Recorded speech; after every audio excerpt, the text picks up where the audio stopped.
সূচনা হবে। তাহলে এখন ইতিকাফে নিয়ত করার দরকার। আলা ইন্না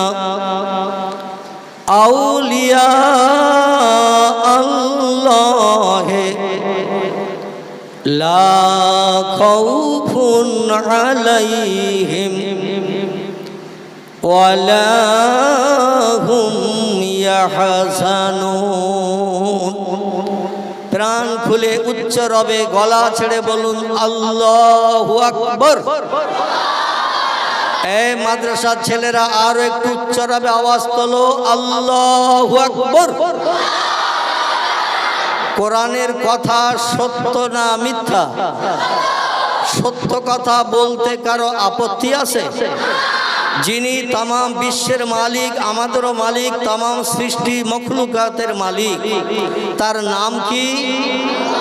আলহামদুলিল্লাহ। সে আল্লাহর নামের আওয়াজ তুলতে আমাদের কোনো আপত্তি? এই রকম বাংলাদেশের আওয়াজের মধ্যে একটু আওয়াজ দেবে বাচ্চারা।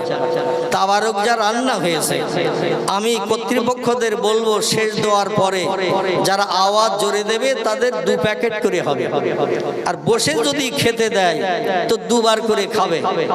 তোমাদের কেউ তুলে দেবে না। রাজি আছো তো সবাই? মানে লাভে লোহা পাওয়া যায়, বিনা লাভে তুলো কেউ বইতে চায় না। এই জন্য তোমাদের একটা লাভের ফ্যাসিলিটি এই তাকবীরের আওয়াজ শুনে সর্বপ্রথম দিলাম। পরবর্তীতে কিছু ফ্যাসিলিটির কথা আল্লাহ পাক অধমের জবান দিয়ে বলালে বলবো ইনশাআল্লাহ। তাহলে কোরআনের কথা সব সত্য না মিথ্যা? সত্য। وقال النبي صلى الله عليه وسلم إن الله لا ينظر إلى صوركم وأموالكم ولكن ينظر إلى قلوبكم وأعمالكم رواه مسلم وقال النبي صلى الله عليه وسلم من كان لله كان الله له كما قال عليه الصلاة والسلام। আরেকটা বার চিল্লায়ে উচ্চ রবে বলো আল্লাহু আকবার। কোরআনের কথা যদি সত্য হয় নবীজির কথা মিথ্যা তো নাকি? নবীজির কথা কি? আলহামদুলিল্লাহ। রসুলের কথাও মিথ্যা। কোরআনের ভিতরে আছে 114টি চ্যাপ্টার, সূরা, অধ্যায়, 6666টি সেন্টেন্স, বাক্য, আয়াত, 3,44,740টি। মতান্তরে কিছু কম বেশি আছে, বর্ণনাকারীরা গুনতে যে কেউ কম বলেছেন কেউ বেশি বলেছেন। এই অক্ষর আছে, অক্ষর। টোটাল কোরআন হলো 30 পারা। কত পারা? 30 পারা। অধ্যায়, চ্যাপ্টার আছে 114টি। কোরআনের ভিতরে কটা আয়াত মানে সেন্টেন্স, বাক্য মিথ্যা আছে তোমরা কেউ বলতে পারবে? তাহলে কোরআনের 114টি চ্যাপ্টার, সূরার ভিতরে 6666টি সেন্টেন্স, বাক্য, আয়াত আছে। একটা আয়াতও 1450 বছর অতীতে কোরআন পৃথিবীতে প্রথম নাজিল হয়েছিল মক্কা মুকাররমার কাবা শরীফ থেকে দক্ষিণ পূর্ব দিকে 6 থেকে 6.5 কিলোমিটার দূর একটি পাহাড় দাঁড়িয়ে আছে এখনো পর্যন্ত। যে পাহাড়টির নাম হলো জাবালে নূর, গারে হেরা। কি নাম বললাম? গারে হেরা, জাবালে নূর। কম বেশি 3500 ফুট উঁচু। কতটা বললাম? 3500 ফুট উঁচু। এই পাহাড়ের গুহার ভিতরে পয়গম্বর মুহাম্মদ রাসূলুল্লাহ আল্লাহকে আপন বানানোর জন্য গহীন অন্ধকার গুহার ভিতরে বসে বসে আল্লাহর নামে জপ জিকির করলেন, তাসবিহ তাহলিল পাঠ করলেন, চোখের পানিতে বুক ভাসালেন, মাবুদ আপনার বান্দা হিসাবে আমাকে একটু পরিগণিত করে নাও। আল্লাহ পাক মহান প্রেমিক পয়গম্বর মুহাম্মদ রাসূলুল্লাহকে আপন বানাতে সময় নিয়েছিল 15 বছর। কতটা বললাম? বুঝতে পারছেন তো নাকি? 15 বছর সময় নিয়েছিলেন পয়গম্বরকে আপন প্রেমিক বান্দা বানাতে। ক বছর? আচ্ছা, রসুলকে যদি আপন প্রেমিক বান্দা বানাতে আল্লাহ সময় নেন 15 বছর, তাহলে আমাদের আল্লাহর আপন বনতে গেলে সময় বেশি লাগবে না কম লাগবে? আলহামদুলিল্লাহ, তাহলে তো ভালোই মগজে আপনাদের মাল আছে দেখতেছি, আপনাদের ব্রেনে যথেষ্ট জ্ঞান আছে আলহামদুলিল্লাহ। কারণ পয়গম্বরকে আপন বানাতে আল্লাহ যদি সময় নেন 15 বছর, তাহলে আমাদের আল্লাহ আপন বানাতে সময় বেশি লাগবে না কম লাগবে? বেশি লাগবে। আচ্ছা, 15 বছরের জায়গায় 15 মাসও কি আল্লাহকে আপন বানানোর জন্য কোনো নির্জন জায়গায় আমরা বসে চোখের পানিতে বুক ভাসিয়ে আল্লাহর নামে তাসবিহ তাহলিল পাঠ করার সুযোগ পেয়েছি? কথা বলে 15 বছর না, 15 মাস। রসুল তো বিবি বাচ্চা আপনজন ছেড়ে 6.5 কিলোমিটারের মতো দূর, বর্তমানে সম্ভবত 6 কিলোমিটার দূর। কারণ বেকাচুরা রাস্তাগুলো এখন সংশোধন করে সৌদি সরকার সোজাসুজি রাস্তা করার কারণে অনেক জায়গায় পাহাড় ঘুরে ঘুরে যেতে হতো, এখন আর পাহাড় ঘুরে যেতে হয় না। এজন্য 6.5 থেকে 6 কিলোমিটার এসে গেছে। যেমন মক্কা থেকে মদিনা শরীফের দূরত্ব ছিল 600 কিলোমিটার। কতটা বললাম? 600 কিলোমিটার দূর ছিল মক্কা মুকাররমা থেকে মদিনাতুল মুনাওয়ারার মসজিদ। বর্তমানে রাস্তার দূরত্ব হয়েছে 430 কিলোমিটার। কতটা বললাম? এই ছেলেরা ঘুমিয়ে পড়েছো? তাহলে কতটা এখন রাস্তা হয়েছে? 430 কিলোমিটার। যেখানে যেখানে আগে পাহাড় ঘুরে যেতে হতো, এখন আর পাহাড় ঘুরে যেতে হয় না। সৌদি সরকার আন্ডারগ্রাউন্ড পাহাড়ের ভিতর দিয়ে তলা দিয়ে সুড়ঙ্গ পথ বানিয়ে দিয়েছে, সাইড দিয়ে আর ঘুরে যেতে হয় না। তো 600 কিলোমিটার রাস্তা দূরত্ব থেকে কমিয়ে এখন 430 কিলোমিটার হয়েছে। তো পয়গম্বর বিবি বাচ্চা আপনজন সব পরিত্যাগ করে 15 বছর ওই 3500 ফুট পাহাড়ের মাথায় বসে বসে শুধু কেঁদেছেন। আল্লাহ কোরআনে জানাচ্ছেন, বিসমিল্লাহির রহমানির রহিম, ফালিয়াদহাকু কালিলাও ওয়ালিয়াবকু কাসীরা। জোরে বলুন একটা আল্লাহু আকবার। ও দুনিয়ার মানুষ, আমাকে যদি আপন বানাতে চাও, আমার আপন যদি কেউ হতে চাও, তোমরা দুটো কাজ পৃথিবীতে একটু বেশি বেশি করে করে নাও। কটা কাজ? দুটো কাজ একটু বেশি বেশি করে করে নাও। যারা পৃথিবীতে দুটো কাজ একটু বেশি বেশি করবে, ওই বান্দা বান্দিরা আমার আপন তাড়াতাড়ি হয়ে যাবে। একটু জোরে বলা যাবে না সুবহানাল্লাহ? নারায়ে তাকবীর। কাজ দুটি কি কি বলবো না, থাকবে কথা বলে? তাহলে আপনারা তো চালাক শ্রোতা। যে হুজুর মাঘ মাসের 20-21 তারিখের বাৎসরিক জলসা হবে, ওই সময় এসে বললি ভালো হতো। এরাম তো কেউ বলেনি। যদিও কর্তৃপক্ষ আমার সঙ্গে আলোচনা করলেন যে মাঘ মাসের 21 তারিখে আপনার নাম লেখা হয়েছে ইশতেহারের জলসায়, বাৎসরিক জলসায়। কিন্তু আমি বললাম আমার তো কেউ কিছু বলেনি। বলে হুজুর আপনি আজকে আসবেন তাই আপনাকে বলবো, এই জন্য আমরা আপনার নাম ইশতেহারে দিয়ে দিচ্ছি। আগামী 21শে মাঘ বাৎসরিক ইশতেহারের সবের শেষের দিন তো নাকি? তো আমার গ্রামও 21-22 দুদিন জলসা, গ্রামের মসজিদে জলসা। আবার আমি যে গ্রামে ইমামতি করি, আমার বাড়ি থেকে 13 কিলোমিটার রাস্তা। জায়গাটির নাম হলো তালপুকুরের পাশে খিদিরপুর। নাম শুনেছেন? আল্লাহ অধমকে কম বেশি 3 বছর অসুস্থ থাকার কারণে আমি 3 বছর ইমামতিতে অ্যাটেন্ড করতে পারিনি।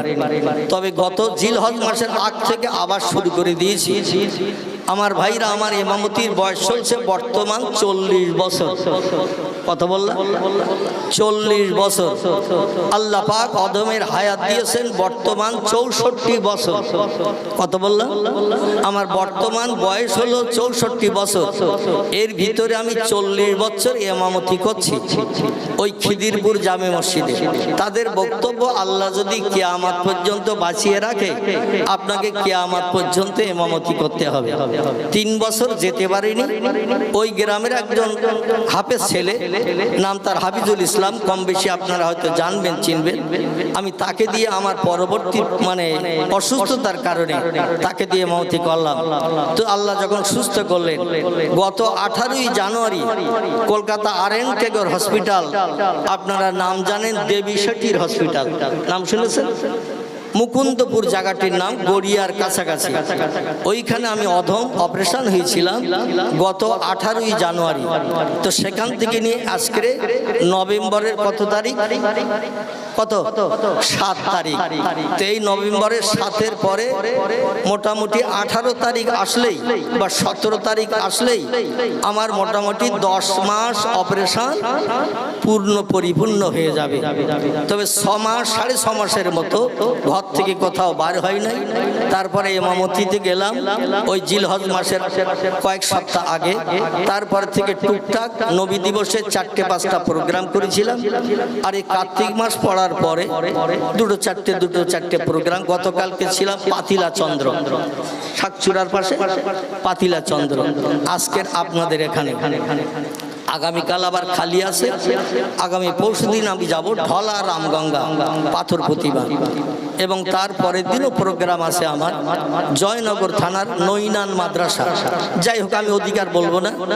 ঘটনা হচ্ছে যেটা বলতে চাচ্ছিলাম, আল্লাহ পাক রব্বুল আলামিন অধমকে আজ 10 মাসের মতো অপারেশনের পরে সুস্থ করিয়েছেন।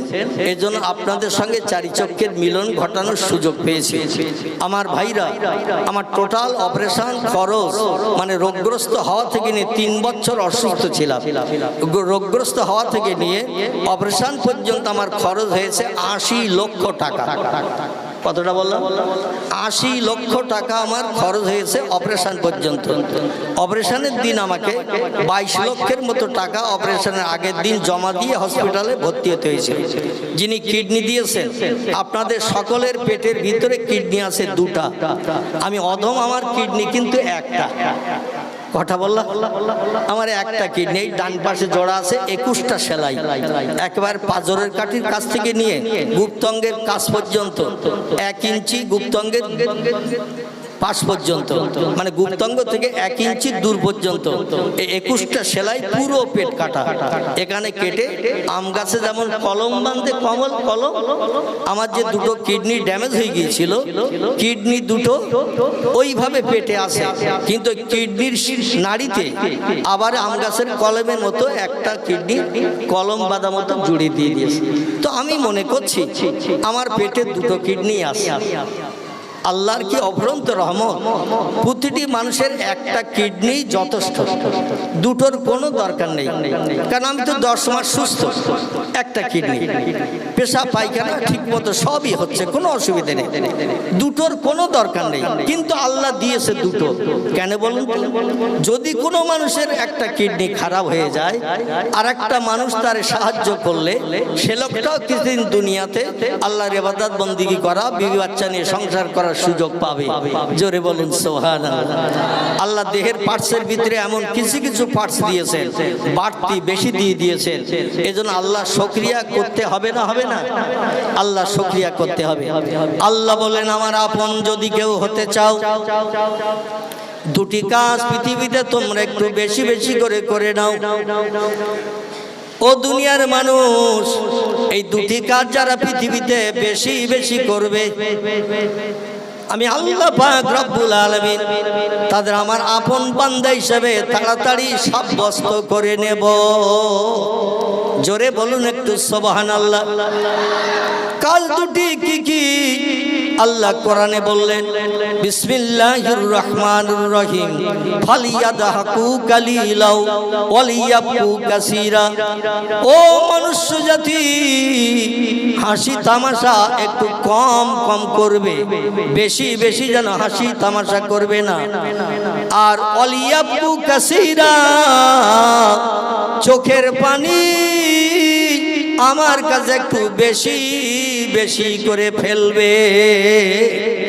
চিল্লায় বলুন সুবহানাল্লাহ। তাহলে হাসবে কম, কিন্তু এখন আমাদের কান্না বেশি না হাসি বেশি? কি বেশি? আজকে কত সময় কেঁদেছিস বল? তুই তো বললি কান্না বেশি। কত সময় কেঁদেছিস রাজ? কত সময়? 1 ঘন্টা না 2 ঘন্টা? আফসোস, 24 ঘন্টার দৈনন্দিন দিনে ঘর পুড়ে গেলে কাঁদি, টাকা হারিয়ে গেলে কাঁদি, অ্যাক্সিডেন্টে ঠ্যাং ভেঙে গেলে কাঁদি।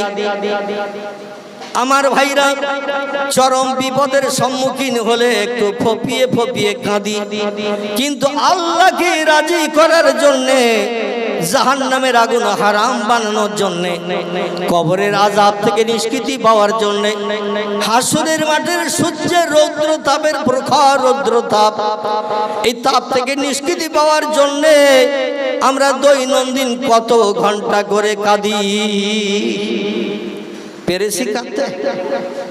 আমরা দৈনন্দিন জাহান্নামের আগুনের ভয়ে, হাসরের মাঠের 50,000 বছর লম্বা দিনের আযাবের ভয়ে, আল্লাহ নবী বলছেন 50 আলফা সানাতান, ও দুনিয়ার মানুষ, 50,000 বছর একটা লম্বা দিন তৈরি করা হবে, যেদিন তামাম পৃথিবীর মানুষকে হাসরের মাঠে সূর্যের রৌদ্রতাপে দগ্ধ করা হবে।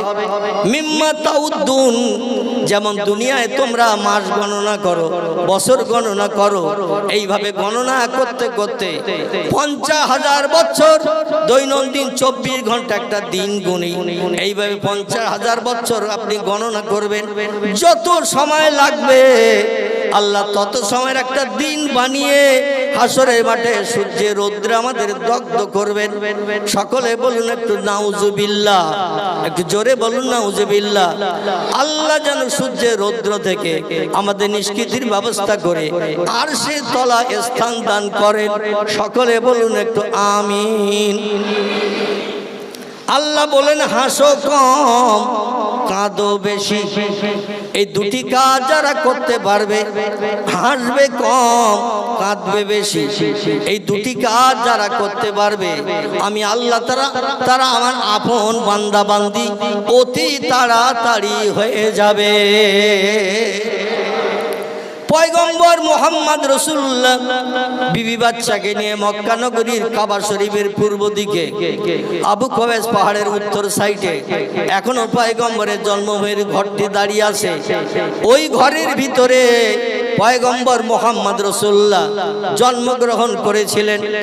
জন্মগ্রহণ করার পরও দেখতে দেখতে 1450 বছর হয়ে গেছে। মক্কা মুকাররমার অধিকাংশ ব্যক্তিদের বাড়ি সৌদি সরকার ভেঙে চুরমার করে দিয়েছে, কিন্তু নবীজির জন্মগ্রহণের ঘরটি এখনো সৌদি সরকার সংরক্ষিত করে রেখেছে। বিবি বাচ্চা নিয়ে ঘর সংসার করলে আল্লাহর প্রেম হৃদয়ে গাঢ়তর করা যাবে না। বিবি বাচ্চাকে নিয়ে সংসার যাপন করলে আল্লাহর প্রেম হৃদয়ে তৈরি করা সম্ভব হবে না। এই জন্য বিবি বাচ্চা ফেলে 6.5 কিলোমিটার দূর 3,500 ফুটের মতো পাহাড়ের উপরে পয়গম্বর একটা গুহার ভিতরে বসে বসে কান্নায় রত হলেন। আমার ভাইরার মা খাদিজাতুল কুবরা মাঝে মাঝে তিনি কিছু খাবার, রুটি নিয়ে, সবজি নিয়ে মাঝে মাঝে 3,500 ফুট উঁচু পাহাড়ের মাথায় উঠে পয়গম্বরের খাদ্য পরিবেশন করে আসতেন, ইবাদতে যাতে বিঘ্ন না ঘটে। জোরে বলুন একটু সুবহানাল্লাহ। আল্লাহর স্মরণে যাতে বিঘ্ন না ঘটে, এই জন্য তিনি মাঝে মাঝে যে পাহাড়ের মাথায় বিড়ালের মতো হাঁচড় পেছড় করতে করতে ঠেলে উঠে উঠে খাবার পরিবেশন করে আসতেন। আর স্বামী হায়াতে বেঁচে আছে কি না একটু দেখে আসতেন। কারণ মা খাদিজার নামে 2টি অপবাদ রটেছিল পয়গম্বরের সঙ্গে বিবাহের আগে। আমি এদিকে খুব বেশি আলোচনা আপনাদের আজকের করতে নিয়ে যাব না, বিশেষ করে যাদের নামের স্মৃতি উপলক্ষে আজকের এই প্রোগ্রাম, খুব তাড়াতাড়ি সেদিকে আমি আপনাদের নিয়ে যাব। তো একটুখানি তথ্যটা না দিলে আমি নির্দিষ্ট জায়গায় পৌঁছাতে পারছি না বলি একটু তথ্যটা পরিবেশন করছি। আমার ভাইরা, মা খাদিজাতুল কুবরা রাদিয়াল্লাহর নামে মক্কার মানুষেরা 2টি অপবাদ দিয়েছিল। কটি 2টি অপবাদ দিয়েছিল। একটি অপবাদ হলো স্বামী খেগো। কি খেগো? স্বামী খেগো। কারণ যৌবন বয়সে দুইবার বিয়ে করেছিলেন তিনি, দুটি স্বামী স্ত্রীকে রেখে অকাল মৃত্যুবরণ করেছিলেন। এই জন্য মক্কার কোন যুবক পরবর্তীতে দুইবার বিয়ে হওয়ার পর আর কোন যুবক মা খাদিজাকে বিয়ে করতে চায়নি। খাদিজা দেখতে অপরূপা সুন্দরী যুবতী ছিলেন এবং তিনি উচ্চ শিক্ষিতাও ছিলেন। মক্কা নগরীতে সব থেকে বড় ধনী মহিলা ছিলেন তিনি। তার মতো অর্থ সম্পদ আর কারো ছিল না। রূপ চেহারা সৌন্দর্য ছিল অপরূপা। কিন্তু দুইটি স্বামীর ইন্তেকালের পরে মক্কার কোন যুবক আর বিয়ে করতে চায়নি। হযরতে খুয়াইলিদ মা খাদিজার আব্বাজান মেয়ে যুবতী দুটি স্বামী মৃত্যুবরণ করেছে। দুটি বাচ্চা হওয়ার পর কটা? দুটি বাচ্চা হওয়ার পরে দুজন স্বামী মৃত্যুবরণ করেছে। এই জন্য বাবা বেঁচে থাকতে মেয়ে বিধবা হয়ে থাক, এটা কি কেউ চাইবে? কোনো পিতা কথা বলে চাইবে না। পিতা খুয়াইলিদ সারা মক্কা নগরীতে ঘোষণা দিল, ও যুবক ছেলেরা, আমার মেয়ে রূপ যৌবনে ভাটা পড়েনি, চেহারা সৌন্দর্য নষ্ট হয়নি। দুটি বাচ্চা হওয়ার পরও আমার মেয়ের চেহারায় কোন রকম লাবণ্যর ছটা নষ্ট হয়নি। দেখলে তোমরা ধারণাই করবে না যে আমার মেয়ের বাচ্চা হয়ে গেছে। ধাত ভালো, আমার মেয়ের ধাত ভালো। অনেক মেয়ের একটা বাচ্চা হলে দেখবেন ঘেবো পেয়ারার মতো হয়ে যায়। ঠিক বললাম না ভুল বললাম?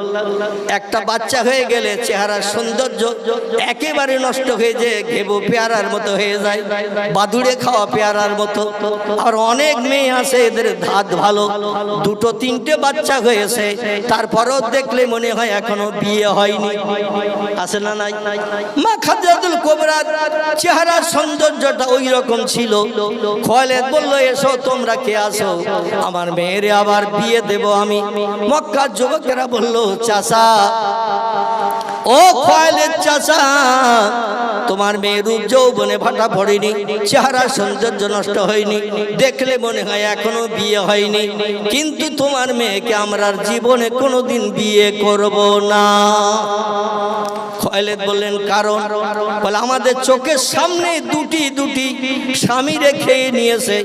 বিয়ে করে আমাদের দেশের আবুল আস নামের একটি ছেলে, আতিক নামের একটি ছেলে, অপরূপ সুন্দর যুবক বিয়ে করেছিল খাদিজাকে।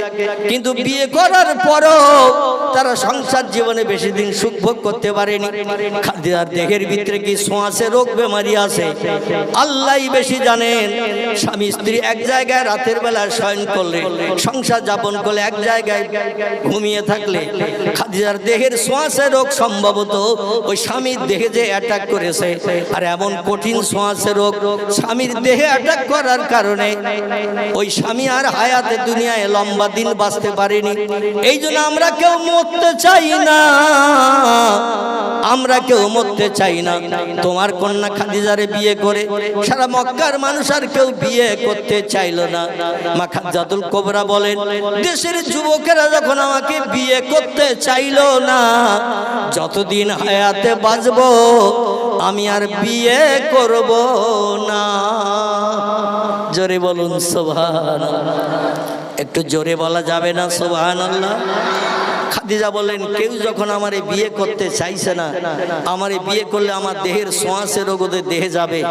আর পূর্বের দুটি স্বামীর মতো মক্কার অন্য যুবকদের মরণ হবে, এই ভয়ে যখন কেউ বিয়ে করতে চাইছে না, আমিও সকলের কাছে স্বীকৃতি দিয়ে বললাম, যতদিন হায়াতে বাঁচবো আমি আর বিয়ে করব না। জোরে বলুন সুবহানাল্লাহ। 20 থেকে 25 এরই ভিতরে তখন বয়স ছিল মা খাদিজাতুল কুবরার। এইখান থেকে নিয়ে 40 বছর বয়স পর্যন্ত বৃদ্ধার কোঠায় উপনীত হয়েছেন। আর বিয়েতে তিনি বসেননি, কোনো যুবকের সঙ্গে বিয়ে করেননি। আল্লাহ ডেকে বললেন, খাদিজা, ও খাদিজা, তোমার নামে মক্কার মানুষ যে অপবাদ দিয়েছে, দুর্নাম রটিয়েছে, তুমি ছোঁয়াচে রোগিনী, তুমি কলঙ্কিনী, স্বামী খেগো। ও খাদিজা, তোমার নামে বিভিন্ন অপবাদ দিয়েছে, এতে তুমি তুমি দুঃখ প্রকাশ করো না, এতে তুমি দুঃখ প্রকাশ করো না, এতে তুমি ব্যথা নিও না। কারণ আমি একজন ব্যক্তির সঙ্গে ভবিষ্যৎ জীবনে তোমার প্রণয়ের ব্যবস্থা করে রেখেছি। সে হলো আমার সাইয়্যিদুল আম্বিয়া, রাহমাতাল লিল আলামিন, খাতামান নবিয়্যিন, শাফিয়াল মুজনবিন, রাহিতুল আশিকিন, মুরাদুল মুশতাকিন, সিরাজুস সালিকিন, মিসবাহুল মুকাররাবিন, জাদ্দুল হাসান আল হুসাইন, আবিল কাসিম, যার মধুর নাম মুহাম্মাদুর রাসূলুল্লাহ। সকলে বলুন সাল্লাল্লাহু আলাইহি ওয়াসাল্লাম।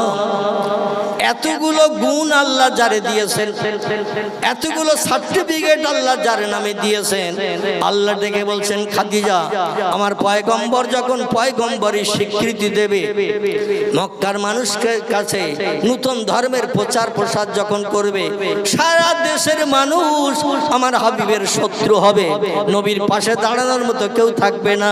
ও খাদিজা, জীবন যৌবনটা একটু তুমি লোভ করে রাখো, জীবন যৌবনটা তুমি একটু কম করে রাখো, মনের ভিতরে তুমি আবদ্ধ করে রাখো।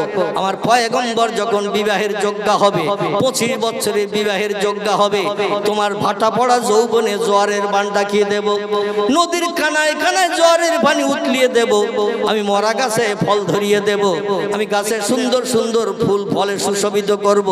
আমার পয়গম্বর মুহাম্মদ রাসূলুল্লাহর সঙ্গে তোমার বিবাহ বন্ধন আবদ্ধ করিয়ে দিয়ে মক্কার মানুষ তোমার যে কলঙ্কিনী নামকরণ করেছে, সোয়াসে রোগিনী নামকরণ করেছেন, স্বামী খেগো নামকরণ করেছেন, এই নাম থেকে আমি আল্লাহ তোমার নিষ্কৃতির ব্যবস্থা করে দেব।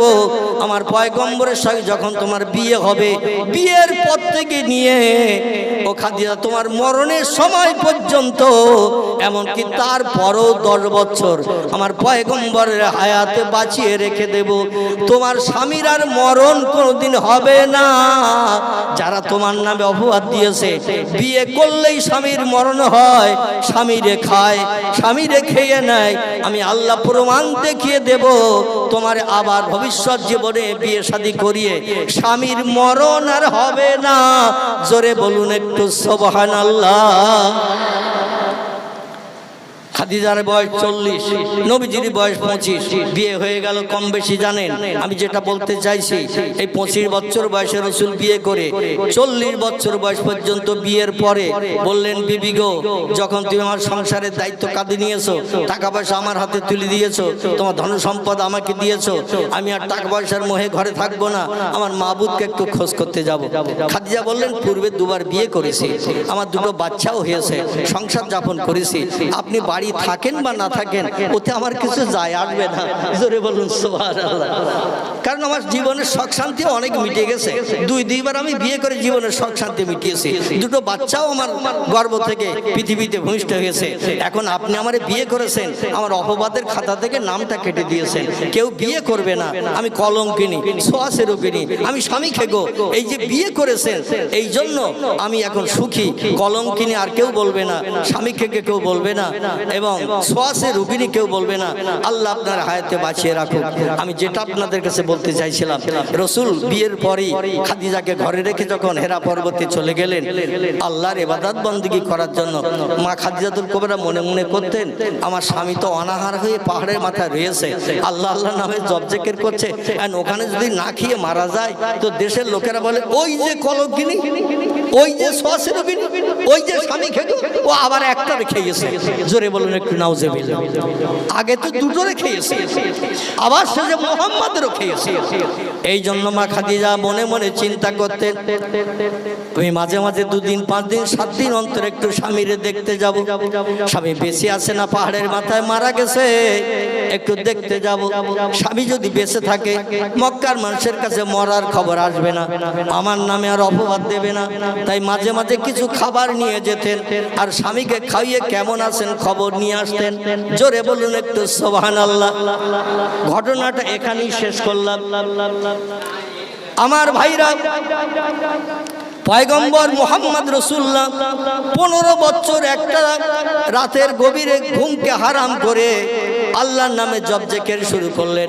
সুবহানাল্লাহ, আলহামদুলিল্লাহ, লা ইলাহা ইল্লাল্লাহ, এইভাবে আল্লাহর নামে জপ জিকির করলেন।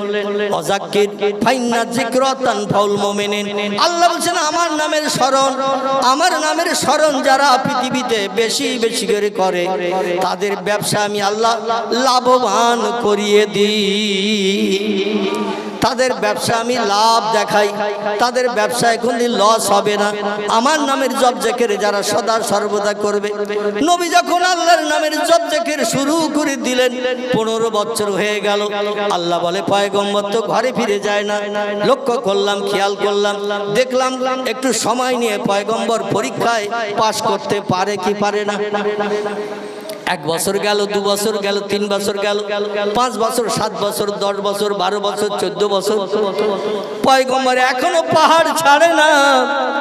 মরণের দিন পর্যন্ত যদি আমি আল্লাহ অপেক্ষা করি আপন বানানোর জন্য, আমার পয়গম্বর পাহাড় থেকে নিচে নামবে না।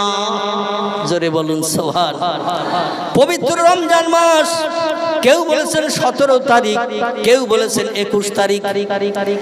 কথা বললাম, পবিত্র রমজান মাস, কেউ বলেছেন 17 তারিখ মুফাসসিরগণ, কেউ বলেছেন 21 তারিখ। আল্লাহ পাক জিবরিলকে বললেন ইজহাবিয়া জিবরিল ইলা রাসূলিহি, ও জিবরিল আব্দুল্লাহর পোলা, আব্দুল্লাহর বেটা মুহাম্মাদের কাছে হেরা পাহাড়ের শিখরে আজ 15 বছর আমার নামে জপ জিকির করছে। আমাকে আপন করে পাওয়ার জন্য, আমার সঙ্গে কথাবার্তা বলার জন্য, আমার সঙ্গে সম্পর্ক গাঢ়তর করার জন্য, আমার কাছ থেকে খবর পাওয়ার জন্য আজ 15 বছর ধরে অপেক্ষা করছে। আর কাঁদিও না আমার পয়গম্বরে, আর কাঁদিও না, কারণ আমি আল্লাহ বান্দা বান্দীদের চোখের পানি বড় ভালোবাসি।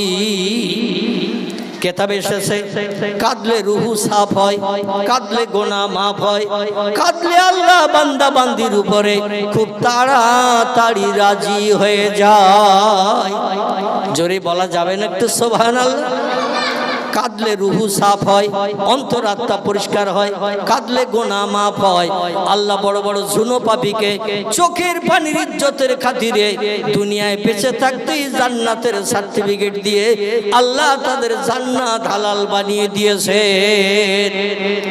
যাদের জন্য পূর্বে ছিল জাহান্নাম হালাল, যাদের জন্য পূর্বে ছিল জাহান্নাম হালাল, লাতজ্জা হবল দেবল মান্নাত, মতান্তরে 360টা মাটি পাথরের প্রতিমাকে যারা পূজার্চনা করত, সেজদা করত, প্রভু বলে সম্বোধন করত, এদের কারবা নাম হযরতে ওমর। কি নাম বললাম? কারবা নাম হযরতে ওমর, কারবা নাম হযরতে আব্বাস। কি নাম? হযরতে আব্বাস। কারবা নাম আবু সুফিয়ান। কি নাম? আবু সুফিয়ান। যাদের জন্য জাহান্নাম নাম হালাল ছিল, নবীজির হাতে হাত দিয়ে কলেমা পড়ার পরে এমন কান্না কেঁদেছে, আল্লাহ দুনিয়ায় বেঁচে থাকতে জীবনের সব গুনাহগুলো পাপগুলো মাফ করে দিয়ে জান্নাতের সার্টিফিকেট দিয়ে দিয়েছে। নারায়ে তাকবীর। এই হযরতে ওমর, আবু সুফিয়ান, হযরতে আব্বাস, এরা নবীজির উম্মত ছিল না? ছিল না? কথা বলেন। নবীজির হাতে হাত দিয়ে কলেমা পড়ে নবীজির উম্মত বনেছেন। আমরা নবীজির কি? কথা বলে, আমরাও নবীজির উম্মত। তারা উম্মত হয়ে যদি জাহান্নাম যাদের হালাল, তারা যদি জান্নাত দুনিয়ায় বেঁচে থাকতে হালাল বানাতে পারে, আমরা চেষ্টা করলে পারবো না? পারবো না? কথা বলে, আমরা চেষ্টা করলে পারবো। আল্লাহ পাক রমজানের 21 তারিখে জিবরিল আমিনকে পাঠিয়ে দিলেন, ইজহাব ইলা দুনিয়া, পৃথিবীতে চলে যাও। পয়গম্বর যেখানে পাহাড়ের মাথায় বসে আছে সেখানে যে কোরআনের তালিম দাও। কোরআনের প্রথম সূরাটির নাম হলো, জিবরিল আমিনের মারফত দিয়ে যে কোরআন এসেছিল, সূরাটির নাম হলো সূরাতুল আলাক। কি নাম বললাম? সূরাতুল আলাক। এই সূরা আলাকের গোটা কয়েক সেন্টেন্স বাক্য নিয়ে জিবরিল আমিন আমিন প্রথম এসেছিলেন, কম বেশি আপনারা জানেন। আমি ওদিকে আর খুব বেশি লম্বা করতে চাইছি না, এবার আপনাদের আমার গন্তব্য স্থানের দিকে নিয়ে যেতে চাইছি। ইকরা বিসমি রাব্বিকাল্লাযী খলাক, খলাকাল ইনসানা মিন আলাক, ইকরা রাব্বুকাল আকরামুল্লাযী আল্লামা বিল কালাম, আল্লামাল ইনসানা মা লাম ইয়ালাম। এই পর্যন্ত কোরআনের প্রথম শুভ সূচনা। জোরে বলুন সুবহানাল্লাহ। পয়গম্বরকে বললেন, এ পয়গম্বর, আপনি কোরআনের আয়াত নিয়ে মক্কা নগরীতে চলে যান এবং আল্লাহর কথা, যে আল্লাহর কথা আপনাকে বললাম, এই আল্লাহর কথা মক্কাবাসীদের কাছে বলুন। পয়গম্বর কোরআনের আয়াত নিয়ে ফিরে আসলেন মক্কা নগরীতে এবং আল্লাহ পাক জানিয়ে দিলেন, অনজির আশিরাতাকাল আকরাবিন, এ হাবিব, দূরবর্তী মানুষের কাছে তোমাকে কলেমার দাওয়াত দিতে হবে না। তুমি আমার আরশ মোয়াল্লার ভাষা লা ইলাহা ইল্লাল্লাহু মুহাম্মাদুর রাসূলুল্লাহ, আমি হলাম সমস্ত সৃষ্টির স্রষ্টা আর তুমি সমস্ত সৃষ্টির ভিতরে শ্রেষ্ঠ, এই দুইজনের নাম তোমার পাড়া প্রতিবাসী আপনজনের কাছে বলো, তারা লাতজ্জা হবল দেবলের কাছে মাথা নত না করে আমি আল্লাহ আমার কাছে যেন মাথা নত করে সেজদা করে। সকলে বলুন আমিন। সারা মক্কাবাসী শত্রু হলো। 13 বছর মক্কা নগরীতে অত্যাচার, নির্যাতন, উৎপীড়ন রাসূলে পাক সহ্য করলেন। তারপরে যখন অধৈর্য প্রকাশ করলেন, অধৈর্য হয়ে গেলেন, পাথরের মতো, এই বৃষ্টির মতো পাথর নিক্ষেপ করে রাসূলের সারাটা দেহ বসন্তের দাগের মতো দাগ যখন করে দিল, আল্লাহ বলল, হাবিব, আপনার এই 13 বছরের ঘাত প্রতিঘাতের ব্যথা নিবারণের জন্য আমি চিন্তা ভাবনা নিয়েছি, স্বয়ং আমার খাস কোয়ার্টারে আপনারে নিয়ে আসবো।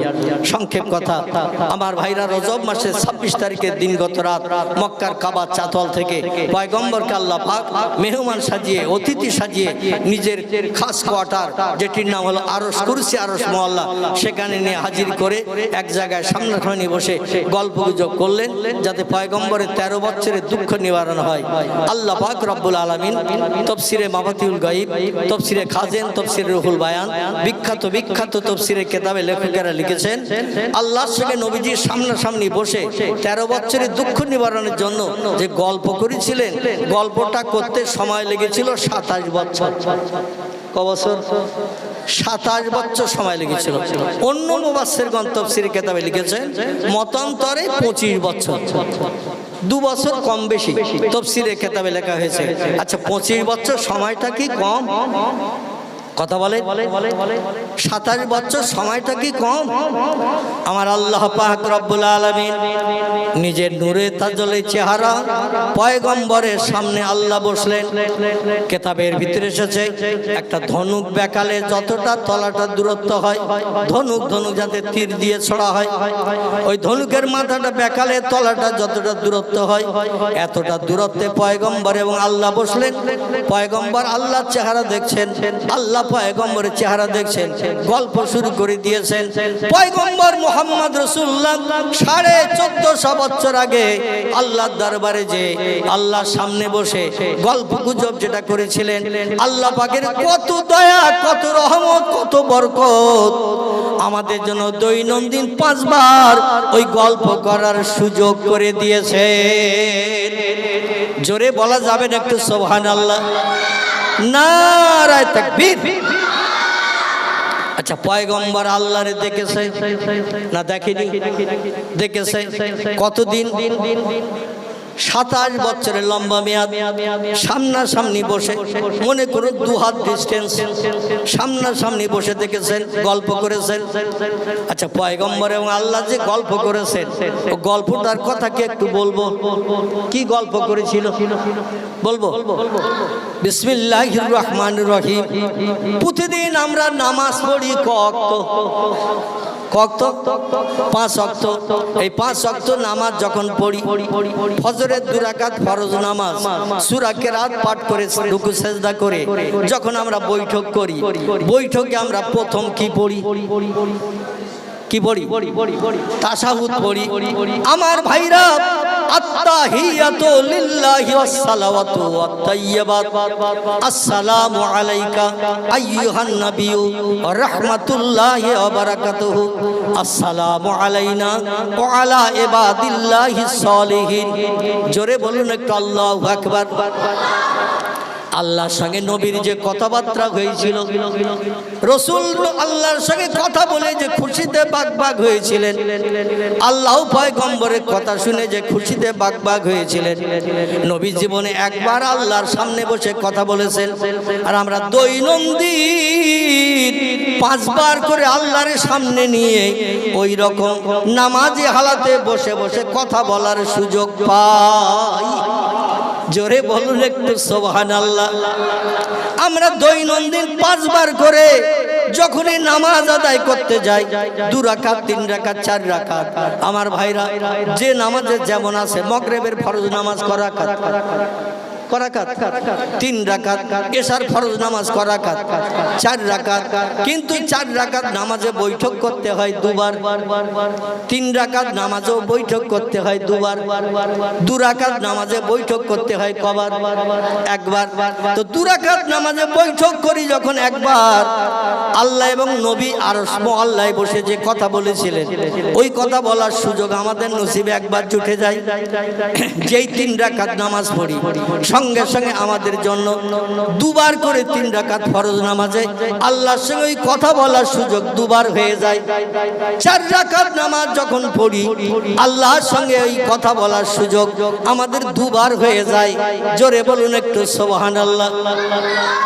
তাহলে নবী বলছেন, ও দুনিয়ার মানুষ, আল্লাহ পাক প্রত্যেকটি পয়গম্বরকে কিছু না কিছু মুজিজা দান করেছেন, অলৌকিক তাজ্জব আশ্চর্যজনিত ঘটনা পৃথিবীতে ঘটিয়ে মানুষকে দেখানোর জন্য কিছু মুজিজা দান করেছেন।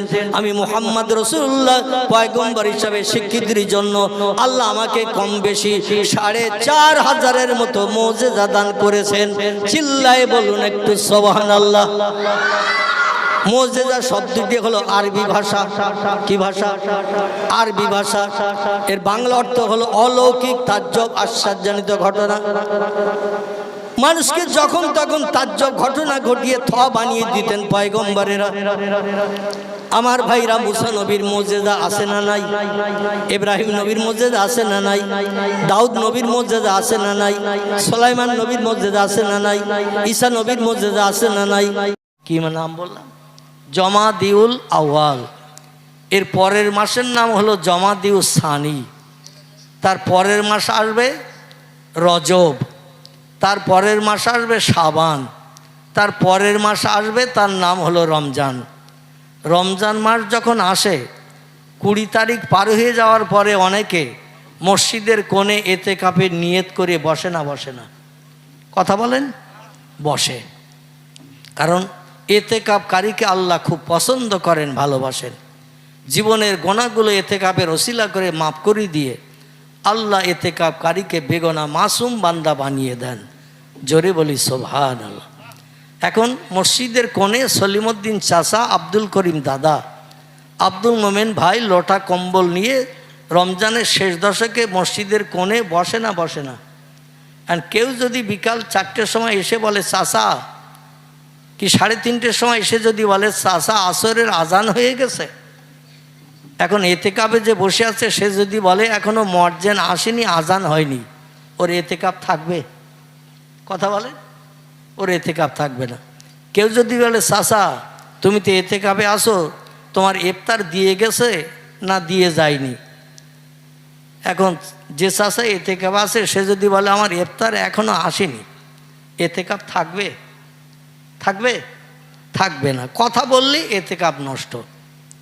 এই জন্য আপনারা কি ওই রকম এতেকাফে নিয়ত করে বসে রয়েছেন? তাহলে আমার কথার একটু প্রত্যুত্তর দেবেন, তাহলে আমার কিছু দিতে সুবিধা হবে, আপনাদের নিতে সুবিধা হবে। জোরে বলুন একটু আমিন। আর কোরআন হাদিসের মজলিসে বক্তা শ্রোতা কথা বললে জজবা তৈরি হয়। আর যে মজলিস বক্তা শ্রোতার কথার বিনিময় হয় না, আল্লাহু আকবার, সুবহানাল্লাহ, আলহামদুলিল্লাহ, এটা যে মজলিসে বলে না, সে মজলিসটা শুকনো মজলিস। কি মজলিস? শুকনো মজলিস। কারণ এটা হলো আল্লাহর নামে জবজেকেরের মজলিস, নবীর মহব্বতে দরুদ শরীফ পড়ার মজলিস। ঠিক কি না? যেখানে তাস খেলা হয় সেখানে কি 3 বার দরুদ শরীফ পড়ে খেলা শুরু করে? যেখানে ফুটবল খেলা হয় কলেমা শরীফ 11 বার পড়ে ফুটবল খেলা শুরু হয়। কথা বলেন, হয় না। এই মজলিসে কলেমা পড়ারও সুযোগ, দরুদ শরীফ পড়ারও সুযোগ। জোরে বলুন একটু সুবহানাল্লাহ। নারায়ে তাকবীর, নারায়ে তাকবীর। এই বাচ্চা যারা আসো যে কটা, তোমরা একটু জোরে আওয়াজ দেবে বাপ, কারণ তোমাদের এখনো প্রেস্টিজ হয়নি। যখন 30-35 বছর বয়স হয়ে যাবে, চাচা দাদার মতো চুপ করে বসে থাকবে। যত সময় বড় না হচ্ছ তত সময় তোমরা একটু আওয়াজ তোলো। তোমাদের আওয়াজে চাচা দাদার প্রেস্টিজ দূর হয়ে যাক। আল্লাহর নামের আওয়াজ দিতে কার কার আপত্তি আছে একটু হাত তোলেন তো দেখি। আল্লাহর নামের আওয়াজ দিতে, আল্লাহু আকবার বলতে আপত্তি কার কার আছে? মানে মামার জয়ে জয়ের গান গাইলে হবে না, আমার কথাটা শুনতে হবে, বুঝতে হবে, তারপরে হাত তুলতে হবে। আমি বললাম আল্লাহর নামের আওয়াজ দিতে কার কার আপত্তি আছে? আমার বাবাজি বসে আছে এখানে, মন রয়েছে বাড়ির হাঁড়িতে। ঠিক বললাম না ভুল বললাম? হাঁড়িতে মন থাকলে জুতো দুটো রেখে এসেছি পাশে, শেষবেলা দিয়ে পাবো তো না কেউ দয়া করে আবার হ্যাবিস করে দেবে, এইসব চিন্তা ভাবনা মগজে থাকলে হুজুর ওয়াজ করবে নেতাজি, শ্রোতা শুনবে পেঁয়াজি। হুজুর বলবে জ্যোতি বোস, শ্রোতা শুনবে তক্ত ঘোষ। এ শুনবে না, শুনবে না, কারণ বলবে একরকম, শুনবে আর এক রকম। এই জন্য বাচ্চারা তোমরা একটু জোরে আওয়াজ তোলো, ঘুমঢোলু ভাবটা কেটে যাক। ঘুমঢোলু ভাব যাদের লেগেছে একটু কেটে যাক আওয়াজের মাধ্যম দিয়ে, তাহলে আমার কিছু কথা বলা সার্থক হবে। আপনাদের শুনেও আগামীতে আমল করে জান্নাত হালাল বানানো যাবে। সকলে একটু প্রাণ খুলে বলুন আমিন।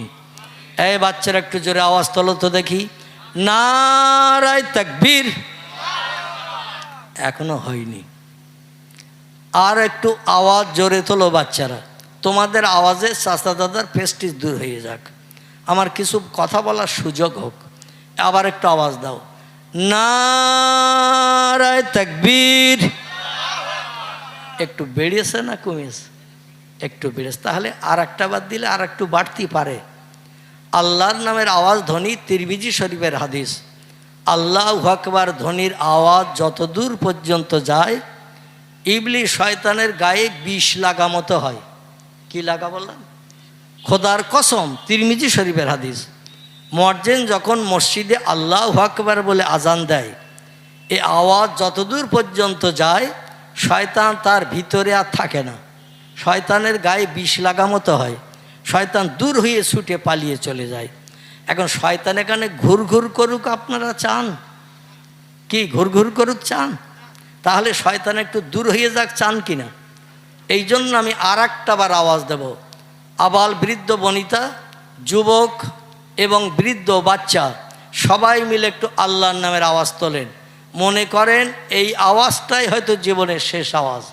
সেই খোদার কসম, আল্লাহু আকবার শব্দটা হলো আরবি ভাষা।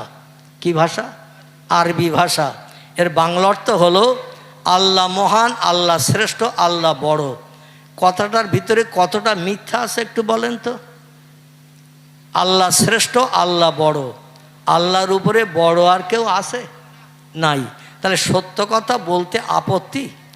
মিষ্টি খেতে কি জিভে ব্যথা হয় না দাঁতে ব্যথা হয়? মিষ্টি খেতে তো জিভে ব্যথা হয় না, দাঁতেও ব্যথা হয় না। এই জন্য সত্য কথা বলতে কেউ আপত্তি প্রকাশ করবেন না। উচ্চ রবে আর একটা বার একটু আওয়াজ তোলেন, নারায়ে তাকবীর, নারায়ে তাকবীর। ভবানীপুরের মহান ইসলামী জলসা, ভবানীপুরের মহান সবের সানির মজলিস, নারায়ে তাকবীর। শ্রোতাগণ, শ্রোতাগণ, জলসা কমিটি, নারায়ে তাকবীর। প্রাণ ভরে উচ্চ রবে একটু দরুদ শরীফ। আল্লাহুম্মা সাল্লি আলা সাইয়্যিদিনা মাওলানা মুহাম্মদ ওয়া আলা আলি সাইয়্যিদিনা মাওলানা ইউসুফকে দেখে জুলাইখা পাগল, ইউসুফকে দেখে জুলাইখা পাগল, রাসূলকে দেখে খাদিজা, সেই আশেকে মুসলিম পাগল, দরুদ পড়ো মুস্তাফা, আল্লাহুম্মা সাল্লি আলা সাইয়্যিদিনা মাওলানা ওয়া আলা আলি মাওলানা। কাজ করিতে গেলেন নবী, কাজ করিতে গেলেন নবী, মা খাদিজার বাসায়, রসুল প্রেমে মুগ্ধা হলেন, পরকালের আশায়। আল্লাহুম্মা সাল্লি আলা সাইয়্যিদিনা মাওলানা ওয়া আলা আলি সাইয়্যিদিনা মাওলানা। নবীর মহব্বতে দরুদ শরীফ পড়লে লাভ না লস? জোরে বলেন লাভ। আমি যদি ঘুরিয়ে প্রশ্ন করি কি লাভ? লাভ আমিও আপনাদের কথায় একমত, কিন্তু ঘুরিয়ে যদি জিজ্ঞাসা করি কি লাভ, তাই জিভ নেড়ে ঠোঁটের মাঝখান দিয়ে আওয়াজ তুলে তুলে আল্লাহুম্মা সাল্লি আলা সাইয়্যিদিনা বলছি, কি লাভ হবে? এ বিষয়ে আমরা অনেকে অবগত। পড়তে হয় তাই পড়ি, বক্তা পড়তে বলে তাই পড়ি, কিন্তু লাভটা কি হবে এ বিষয়ে আমরা অবগত। ভারতবর্ষের একটি অঙ্গরাজ্য, রাজ্যটির নাম হলো পাঞ্জাব। কি নাম বললাম? নাম শুনেছেন তো? আমাদের এই পশ্চিম বাংলার উত্তর দিকে পাঞ্জাব রাজ্যটি আছে। এই রাজ্যে জনসংখ্যায় সব থেকে বেশি বাস করে যে ধর্মাবলম্বী, তারা কারা? আলহামদুলিল্লাহ, একজন ভাই সঠিক উত্তর দিয়েছেন। এই পাঞ্জাব রাজ্যে সব থেকে বেশি বসবাস করে যারা, তারা হলো পাঞ্জাবি। এদের ধর্মের নাম হলো শিখ ধর্ম। কি নাম বললাম? শিখ ধর্ম। শিখ ধর্মাবলম্বীদের পাঞ্জাবি বলা হয়। এই শিখ ধর্মাবলম্বীদের ধর্মীয় সুন্নত হলো 4টি। কটি বললাম? শিখ ধর্মাবলম্বীদের ধর্মীয় সুন্নত হলো 4টি।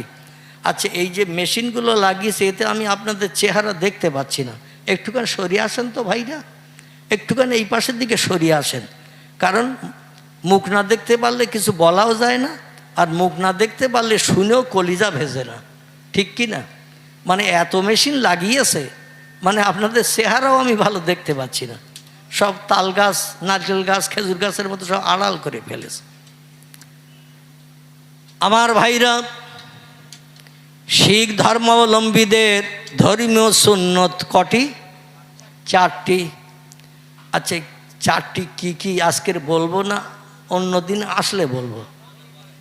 তাহলে তো আপনারা চালাক শ্রোতা দেখছি, মানে আজকে বলিছি বলে ওটা বলেও দিতে হবে। আমাদের ধর্মের বাহ্যিক সুন্নত হলো 3টি। কটি? মুসলমানদের ধর্মের সুন্নত হলো 3টি। ইসলামের পয়গম্বর মুহাম্মদ রাসূলুল্লাহ হলেন আমাদের ধর্মীয় নেতা। এই নেতার বাহ্যিক সুন্নত হলো 3টি। আর শিখ ধর্মগুরু যিনি, তার নাম হলো মিস্টার গুরু নানক। কি নাম বললাম? মিস্টার গুরু নানক। এই গুরু নানকের ধর্মীয় সুন্নত হলো 4টি। একটি সুন্নত হলো শিখ ধর্মাবলম্বী যারা হবে ধর্মীয় নেতার এই 4টি সুন্নত তাদের মেনে চলতে হবে। যে লোকটি মানবে না সে শিখ ধর্মাবলম্বী হিসাবে বিবেচিত হবে না। আমাদের ধর্মীয় নেতার বাহ্যিক সুন্নত হলো 3টি। এই 3টি সুন্নত যে মুসলমান মেনে না চলবে সে লোকটি নবীর উম্মত হিসাবে বিবেচিত হবে না। জোরে বলুন আমিন।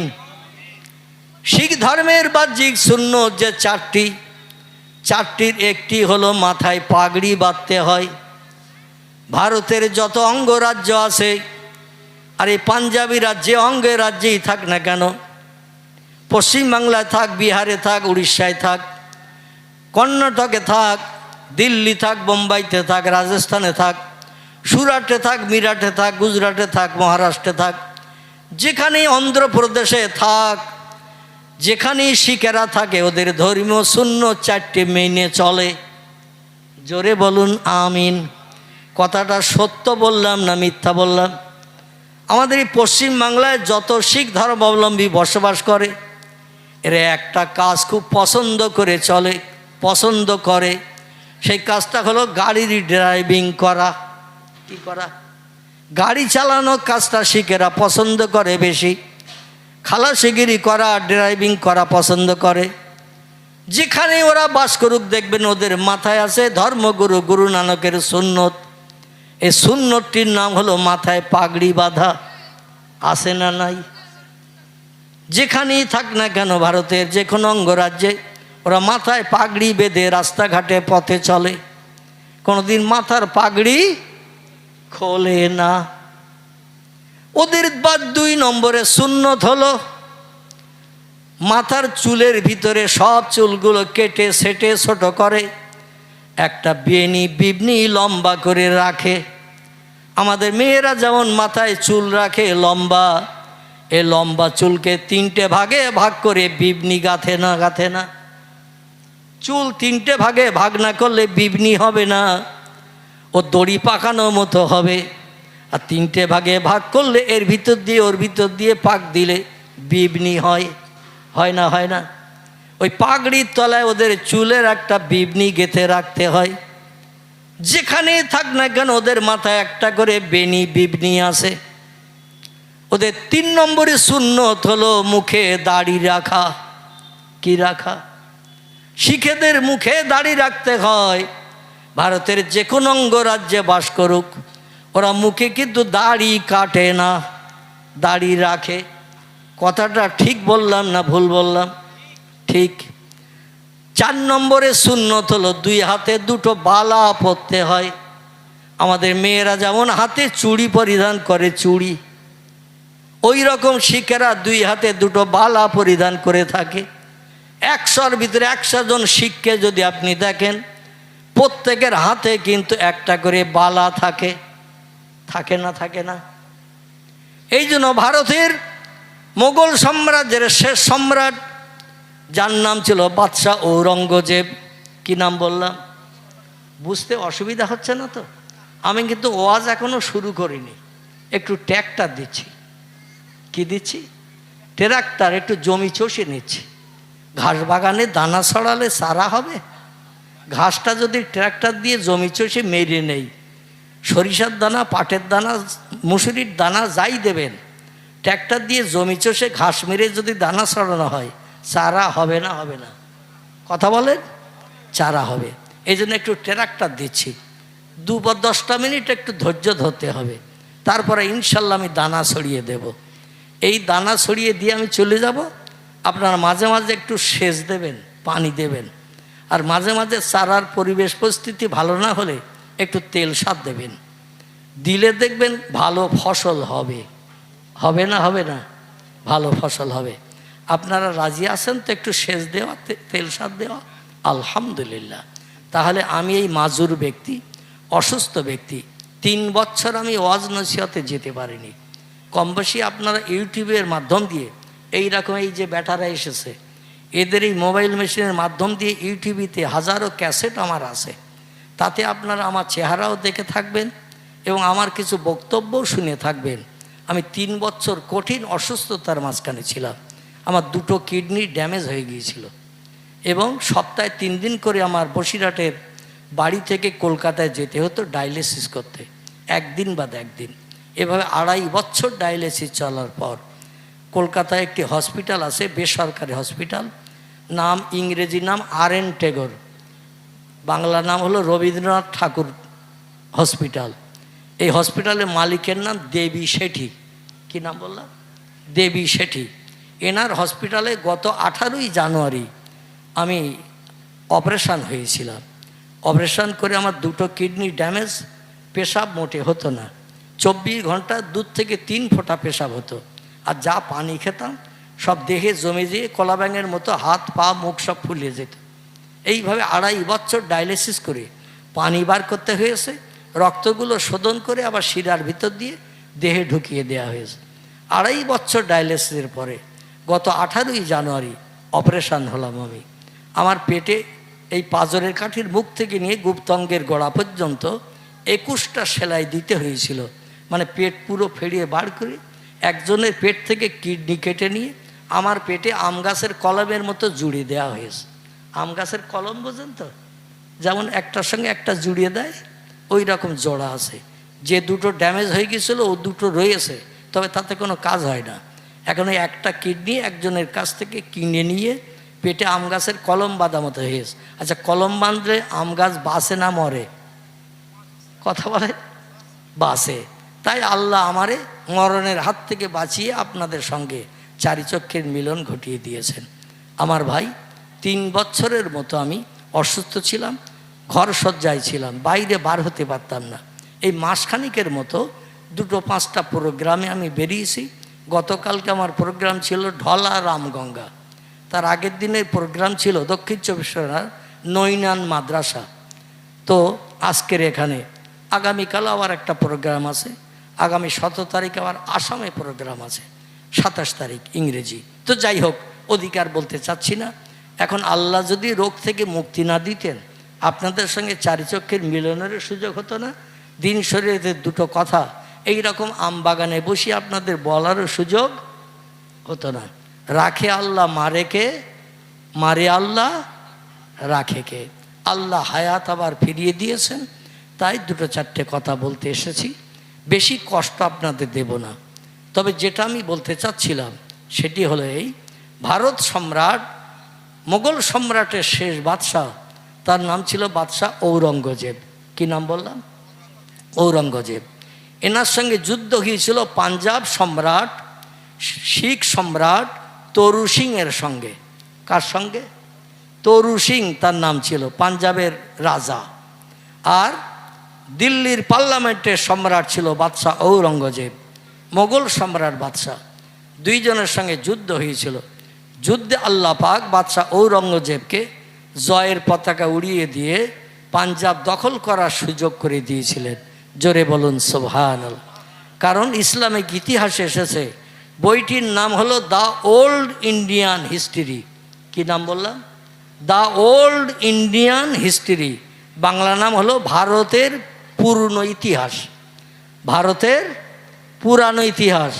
লেখকের নাম ডক্টর পি হিউট। কি নাম বললাম?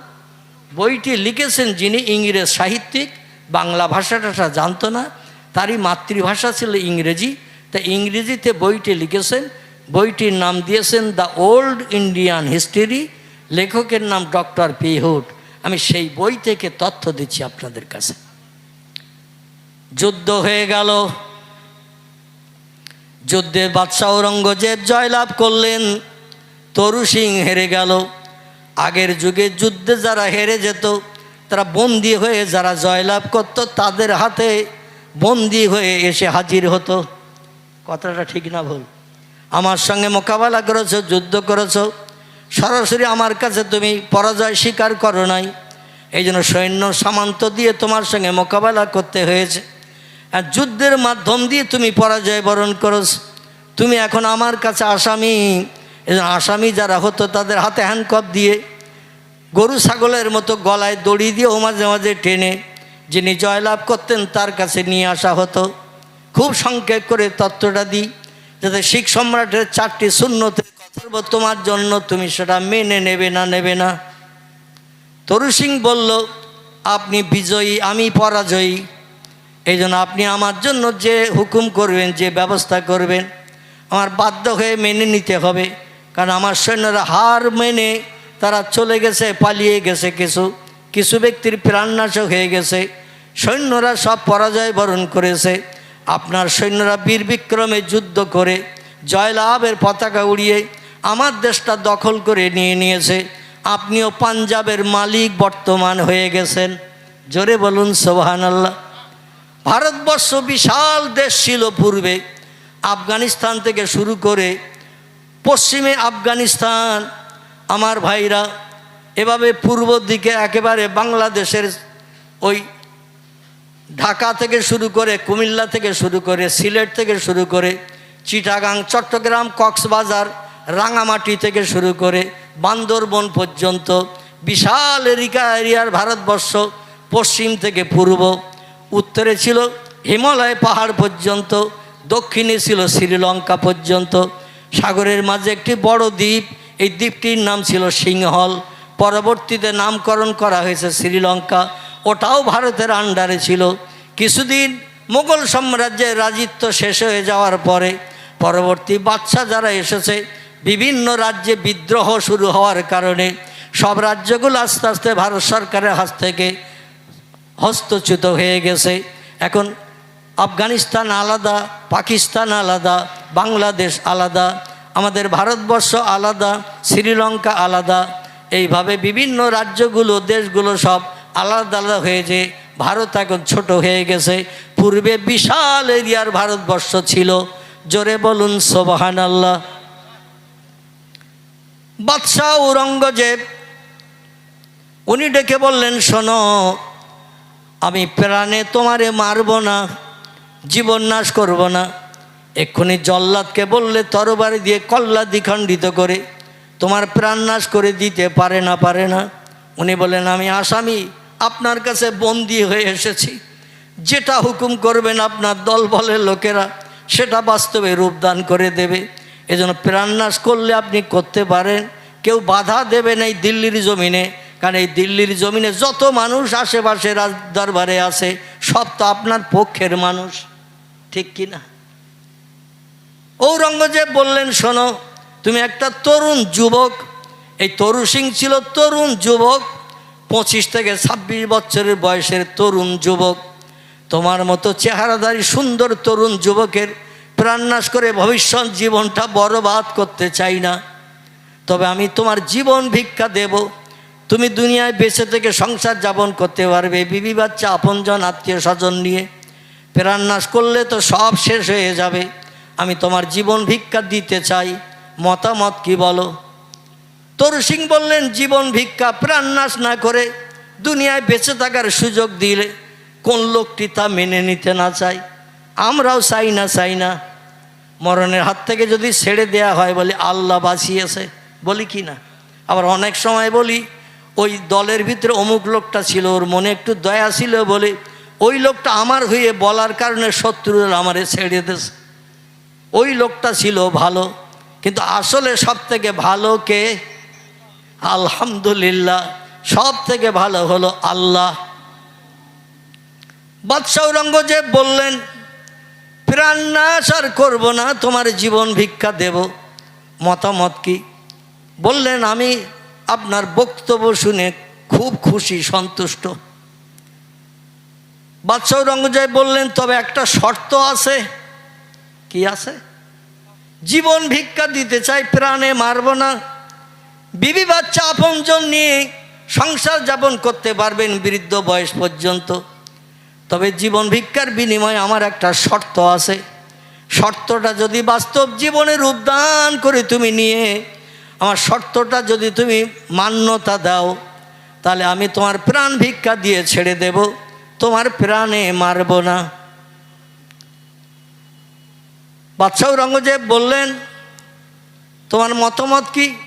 তরু সিং বললেন, শর্তটা কি একটু বলুন, শুনে দেখি। যদি মানার মতো হয় তাহলে মেনে নেব, আর মানার মতো যদি না হয় আমার পক্ষে শর্ত মেনে জীবন ভিক্ষা নিয়ে বেঁচে পাঞ্জাবের জমিনে চলে যাওয়া আমার পক্ষে সম্ভব নয়। বাদশাহ আওরঙ্গজেব বললেন, শর্তটা হলো এই, তুমি বেটা ছেলে না মেয়ে ছেলে? তরু সিংকে জিজ্ঞাসা করা হচ্ছে, এ তরু সিং, তুমি পুরুষ না নারী?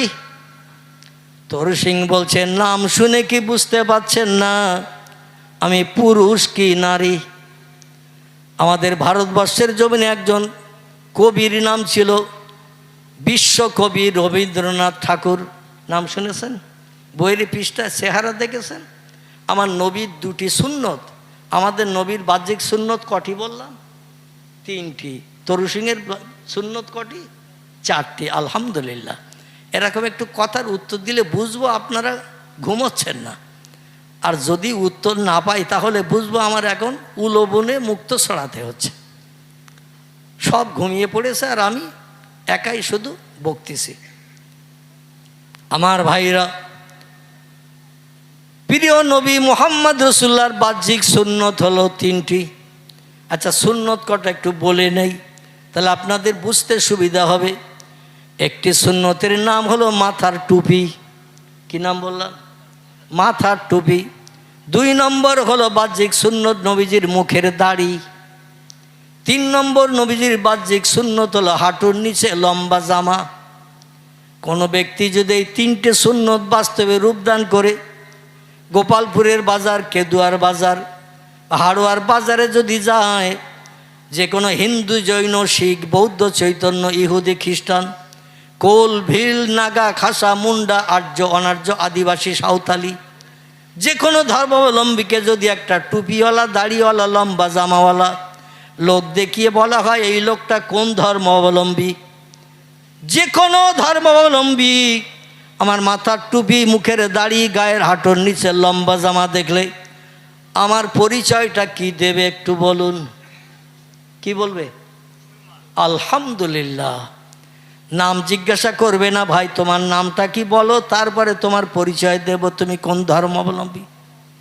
এখন নাম যদি জিজ্ঞাসা করে তোমার নামটা কি বলো, আর নাম যদি বলে মিন্টু, নাম যদি বলে পিন্টু, নাম যদি বলে নন্টু, নাম যদি বলে ঝন্টু, নাম যদি বলে লালটু, নাম যদি বলে বল্টু, নাম যদি বলে বাপ্পি, নাম যদি বলে বাপ্পা, নাম যদি বলে বাবলু, নাম যদি বলে বাচ্চু, নাম যদি বলে নাট, নাম যদি বলে স্ক্রুপ, আচ্ছা কোন ধর্মাবলম্বী চেনা যাবে?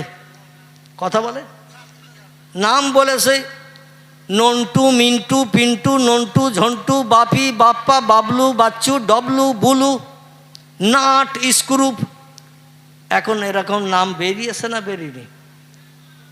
বন্ধুর কাছে দৌড়িয়ে গেছে চার দোকানে, যে বলছে একটা শুভ সংবাদ। বলে কি খবর বল?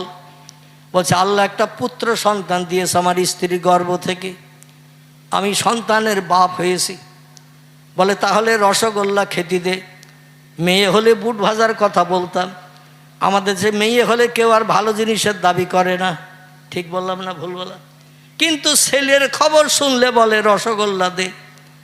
আল্লাহর নবী বলেন যে ঘরে কন্যা সন্তান জন্মগ্রহণ করে ওই ঘরে আল্লাহর রহমতের 2 জন ফেরেশতা হাজির হয়। জোরে বলা যাবে না সুবহানাল্লাহ? যে ঘরে একটা কন্যা সন্তান জন্মগ্রহণ করে, তিরমিজি শরীফের হাদিস, নবী বলছেন কন্যা সন্তান জন্মগ্রহণের কারণে আল্লাহর 2 জন রহমতের ফেরেশতা ওই ঘরে নাজিল হয়। ওই ঘরে আল্লাহ সংসারে বরকত দেন, রহমত দেন, আয় উন্নতিতে আল্লাহ বেশি বেশি লাভবান করে দেন। জোরে বলুন সুবহানাল্লাহ।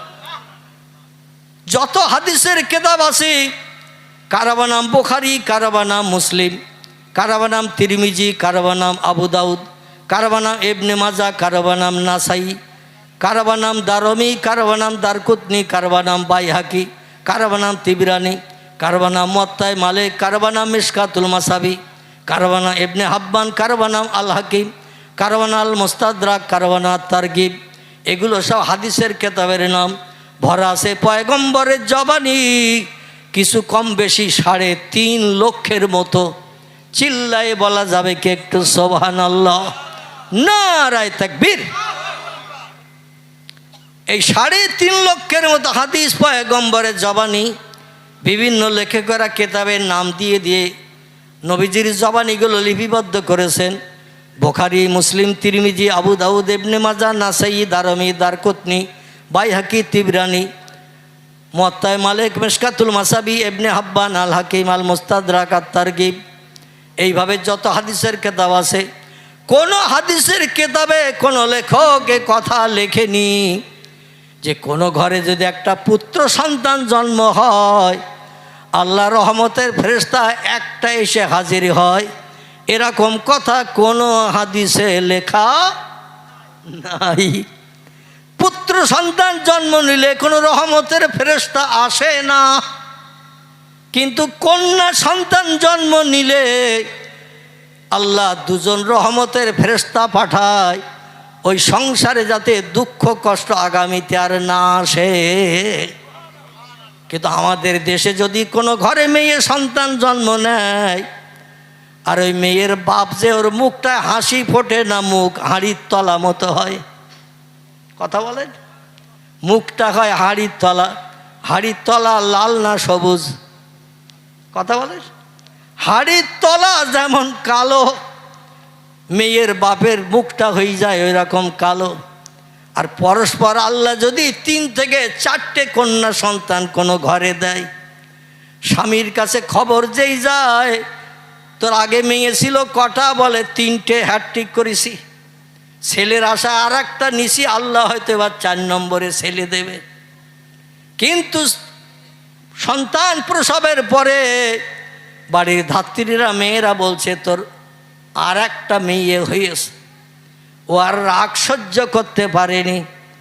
স্ত্রী যে ঘরে সন্তান প্রসব করেছে, ওই ঘরের দরজায় এসে বলছে তোরে 1 তালাক, 2 তালাক, 3 তালাক, তোর বাপের তালাক, মার তালাক, তো 14 গোষ্ঠীর তালাক। তোর পেটে শুধু মেয়ে গিজ গিজ করতেছে। এ বলে না, বলে না, মানে তালাক শুধু স্ত্রী দেয়নি, মারে দেশে, বাপের দেশে, 14 গোষ্ঠীর দেশে দিয়ে বলছে তোর পেটে শুধু মেয়ে গিজ গিজ করতেছে, এই জন্য যা, বেরিয়ে যা, আমি যেন তোর মুখ আর না দেখি। আচ্ছা, মেয়ে জন্ম দিয়েছে, দোষটা কার? কথা বলেন। আল্লাহু আকবার, আলহামদুলিল্লাহ, আপনারা সঠিক উত্তর দিয়েছেন। আমার ভাইয়েরা, মায়ের কোনো দোষ নাই, ও হলো পাত্র। আরে পাত্রে আপনি যেমন ফল দিয়েছেন, যেমন রস দিয়েছেন, আল্লাহ তার মাধ্যম দিয়ে তেমন সন্তান দিয়েছেন। স্বামীর মিলন ছাড়া কোনো স্ত্রী নারীর পেটে বাচ্চা আসে? আসে? একজন মাত্র নারী পৃথিবীতে রেকর্ড করেছেন, তিনি হলেন ঈসা নবীর মা। কার মা? ঈসা নবীর মা। ইনি পৃথিবীতে বিশ্ব রেকর্ড করেছেন, বিনা বিবাহে স্বামীর সঙ্গে বিনা মিলনে তিনি একটা কন্যা সন্তান জন্ম দিয়েছিলেন। কথাটা ঠিক বললাম না ভুল বললাম? না, ঠিক বলিনি। আপনারা যে কেমন ঘুমোচ্ছেন তাই একটু পরীক্ষা করলাম।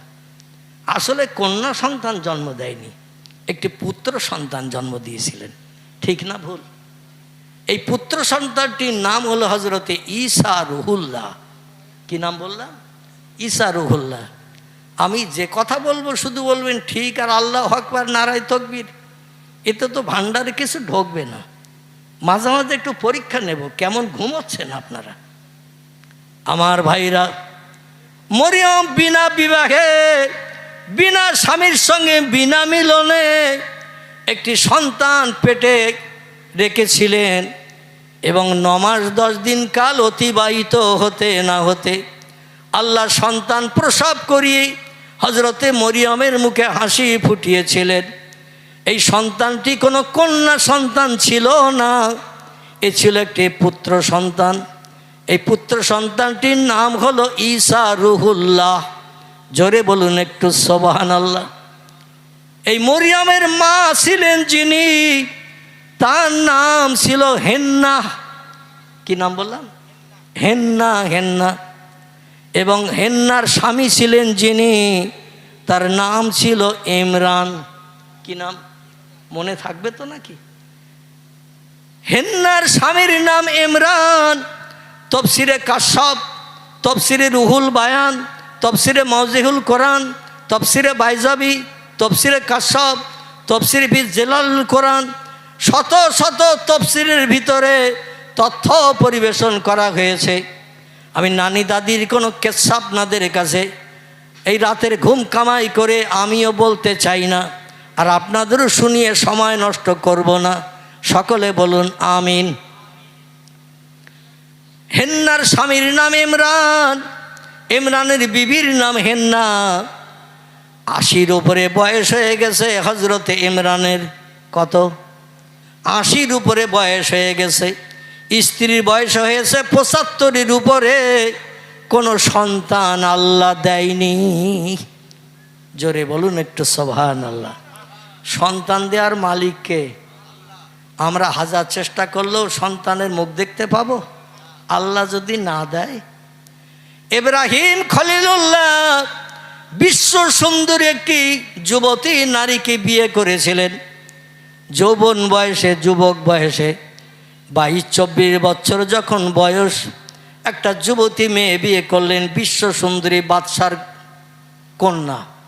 তার নাম ছিল হজরতে সারা। কি নাম? কি নাম? কোরআনের তাফসীরের ভিতরে এসেছে এই মেয়েটির নাম ছিল হজরতে সারা। সারাকে নিয়ে সংসার যাপন করছেন। আর মিশর সিরিয়ার দেশে দ্বীনের দাওয়াত দিয়ে মানুষকে কলেমার দাওয়াত দিয়ে ঈমানদার বানাচ্ছেন। আল্লাহ কোরআনে জানিয়ে দিলেন, বিসমিল্লাহির রহমানির রহিম, মান আমানা বিল্লাহি ওয়াল ইয়াউমিল আখিরে ওয়া আমিলা সালিহান ফালাহুম আজরুহুম ইনদা রাব্বিহিম ফালা খাউফুন আলাইহিম ওয়ালা হুম ইয়াহজানুন। গলা ছেড়ে কি বলা যাবে আল্লাহু আকবার? আর একটু জোরে বলা যাবে না আল্লাহু আকবার? কোরআন সত্য না মিথ্যা? সত্য। সেই সত্য কোরআনের সূরায়ে বাকারায় আল্লাহ তত্ত্ব কোট করে দিয়ে দিয়েছেন। ও দুনিয়ার মানুষ, বিপদে মুসিবতে, দুঃখে দুর্দশায়, সমস্যায়, রোগে শোকে যদি তোমরা কোনো সাহায্য পেতে চাও, কোনো লাভবান হতে চাও, কোনো মানুষের কাছে যদি হাত পাততে না চাও, আমি কোরআনের মালিক তোমাদের মুখে হাসি ফোটানোর জন্য আমার কোরআনে একটি তত্ত্ব কোট করে দিলাম। 3টি আমল তোমরা জীবনে একটু পাকাপাকি করে নেবে। কটা? 3টি আমল একটু পাকাপাকি করে নেবে। ফালা আলাইকা, আর কোনো জিনিসের প্রয়োজন তোমাদের হবে না, হবে না, হবে না। মা ফাতাকা মিনহু, ওই 3টি জিনিস সংসার জীবনে সুখভোগের জন্য তোমাদের যথেষ্ট হয়ে যাবে। জোরে বলুন একটু সুবহানাল্লাহ। আচ্ছা, এই 3টি জিনিস কি কি বলবো না থাকবে? বলবো। আল্লাহ প্রথমে বললেন মান আমানা বিল্লাহ, আমি যে তোমাদের প্রভু, আমি যে তোমাদের স্রষ্টা, আমারে কোনোদিন দেখতে পাবে না, তাই বলে যেন কোনোদিন জবান দিয়ে প্রকাশ করো না, এই ধারণা করো না। যারে চোখে দেখি তারে বিশ্বাস করি, যারে চোখে দেখি না সেটা বিশ্বাস করি না, মানি না। আল্লাহরে কেউ দেখতে পায় না, যন্ত্রপাতি মেশিনও বলে দিতে পারে না। অতএব আল্লাহ নাই এমনটা যেন কোনো দিন তোমরা বলো না। আল্লাহ আছে না নাই? আছে। এখন আল্লাহ যদি থাকে তাহলে যন্ত্র মেশিন জিনিসপত্র দিয়ে তো আল্লাহরে দেখা যাওয়া উচিত, কিন্তু আল্লাহরে আমরা কেউ দেখতে পেয়েছি? পাইনি। তাহলে দেখতে পাইনি আমরা বিশ্বাস করি না, করি না। আল্লাহ বলছেন আমারে দেখতে পাবে না, তো পৃথিবীর প্রাকৃতিক সৌন্দর্য দৃশ্য দেখো। কুল সিরু ফিল আরদ ফানজুর কাইফা কানা আকিবা জোরে বলুন আল্লাহু আকবার। ও বান্দা, আমারে দেখতে পাও না তাই বলে ধারণা করিও না আমি নাই। তোমার আমার জমিনে একটু ঘর থেকে বেরিয়ে যে একটু আমার জমিনে ঘোরো, সাইর করো, ভ্রমণ করো, বেড়াও, পৃথিবীতে একটু ঘুরে বেড়াও। পৃথিবীতে ঘুরে বেড়ালে আমি যে তোমাদের চোখ দিয়েছি, চোখ, এই চোখ দিয়ে একটু দুনিয়ার দৃশ্য দেখো, আমি আসি কি না তোমার মনই বলে দেবে, তোমার ব্রেন বলে দেবে, মগজ বলে দেবে। এই সব সৌন্দর্য যা কিছু চোখে দেখছি একজনের মালিক না থাকলে হতে পারে না। এই জন্য আল্লাহ বলছেন কুল সিরু ফিল আরদ, ঘরের বারান্দায় বসে থাকলে, রান্নাঘরের কোণে বসে থাকলে আমার পরিচয় পাবে না। আমার পরিচয় নিতে গেলে একটু বাইরে বেরোতে হবে, দুনিয়ার জমিনে একটু ঘুরে বেড়াও, পাহাড়গুলো দেখো, সাগরগুলো দেখো, বড় বড় গাছপালাগুলো দেখো, আমার নিদর্শনগুলো দেখো। এই নিদর্শন এমনি এমনি হয় না, এগুলো আমার হুকুমে তৈরি হয়েছে। জোরে বলুন সুবহান। আমার ভাইরা, আল্লাহ বলছেন আমারে দেখতে পাও না বলে মনে করিও না আমি নাই। পৃথিবীতে এমন কিছু জিনিস আমি রেখেছি কিয়ামত পর্যন্ত চেষ্টা করলেও দেখতে পাবে না আমার মতো। তাই বলে তোমরা বলতে পারবে না ওই জিনিসটা নাই। ঠিক না ভুল? আল্লাহ বলছেন আমারে দেখতে পাও না, আমি যেমন আসি তদনুরূপ আমি একটা জিনিস পৃথিবীতে বানিয়েছি। সেই জিনিসটির নাম হলো উইন্ড, ইংরেজি বলা হয়। ইংরেজিতে যারে বলা হয় উইন্ড, এর বাংলার নাম হলো হাওয়া। কি নাম? হাওয়া, বাতাস। আচ্ছা, দুনিয়ায় আসে না নাই বাতাস? শন শন শব্দ হয়, গাছের পাতা নড়ে, ফিরফিরে বাতাস হয়, দেহের উপর দিয়ে চলে গেলে আমরা হাওয়া চলে যাচ্ছে, গায়ে লাগছে, অনুভব করলে বুঝতে পারি না। ভবানীপুরের মুসলমান ভাইদের কাছে যদি জিজ্ঞাসাবাদ করি হাওয়ার রংটা কেমন বলুন, হাওয়া দেখতে কেমন, লাল না সবুজ, নীল না হলুদ, বাদামি না গোলাপি, কালো না সাদা, হাওয়ার রংটা কেমন বলুন? আমাদের জবান প্যারালাইজড হবে না? জবান বন্ধ হবে না? হাওয়ার যে রংটা কেমন, আজ পর্যন্ত দুনিয়ার কোনো বিজ্ঞান, দুনিয়ার কোনো দর্শন, দুনিয়ার কোনো ইঞ্জিনিয়ার, দুনিয়ার কোনো ডাক্তার, দুনিয়ার কোনো মাস্টার, দুনিয়ার কোনো সাহিত্যিক, দুনিয়ার কোনো কবি আজ পর্যন্ত হাওয়ার রং কোনো পুস্তকের পৃষ্ঠা লিপিবদ্ধ করে তথ্য দিতে পেরেছে কি? পেরেছে? পারেনি। তাহলে হাওয়া আজ পর্যন্ত আমরা তো দেখতে পাইনি। পৃথিবীর প্রাকৃতিক দৃশ্য যেমন, হাওয়ার রংটাও আল্লাহ মিশিয়ে দিয়েছে তেমন। ঠিক কি না? যা কিছু সামনে দেখি এই প্রাকৃতিক দৃশ্যের সঙ্গে হাওয়ার রংটা আল্লাহ একই রকম মিলিয়ে দেশে না দেয়নি। গোলাপ ফুল আছে, জুঁই ফুল আছে, বেল ফুল আছে, রজনীগন্ধা আছে, থাবা গাঁদা আছে, ফুল আছে না নাই? আচ্ছা, কোন ফুলের কেমন গন্ধ আপনাকে যদি জিজ্ঞাসাবাদ করা হয়, ফুলের গন্ধটা কেমন, গন্ধের কালারটা কেমন, সাদা না কালো, লাল না সবুজ, নীল না হলুদ, এই ফুলের গন্ধের রংটা কেমন একটু বলে দাও ভাই।